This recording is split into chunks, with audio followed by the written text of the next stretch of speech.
दोस्तों आज हम जानेंगे देवी छिन्नमस्तिका के आविर्भाव की कहानी कि कैसे देवी छिन्नमस्तिका का आविर्भाव हुआ। प्रादुर्भाव या आविर्भाव उसे हम कह सकते हैं।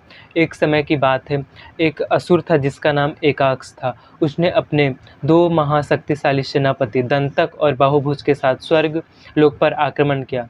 उस समय स्वर्ग पे आक्रमण करके उसने स्वर्ग का इंद्र का सिंहासन छीन लिया। इंद्रदेव ने त्रिदेवों को जाके ये समस्या सुनाया। फिर उन्होंने कैलाश पर्वत पे जाके देवी पार्वती को ये सब कहानी बताया कि देवी हमारी रक्षा करो। तब देवी पार्वती ने वहाँ पर अपनी तारा और काली रूप में उनके दोनों सेनापतियों का वध किया। जब उन्होंने एकाक्ष का जब वध करने लगी, उस समय पे उन्होंने अपनी 64 योगिनियों को प्रकट किया।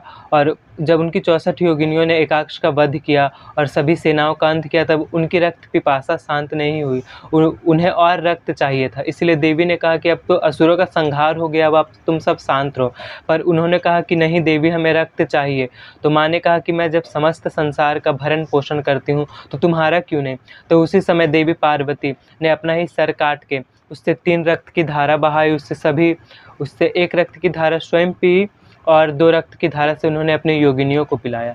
ये है देवी के आविर्भाव की कहानी। और बहुत जगह पे एक और कहानी प्रचलित है जिसमें कहते हैं कि देवी क्या बोलता है, भैरवी नदी जो रजरप्पा में स्थित, वहाँ पे देवी स्नान करने गई थी और उसी समय उन्होंने अपना सर काट के देवियों को, अपनी योगिनियों को ये पिलाया, खून अपना पिलाया। तो ये कथा मतलब उनका आविर्भाव का कथा नहीं, वो देवी छिन्नमस्तिका का आविर्भाव हो चुका था एकाक्ष के वध के समय ही।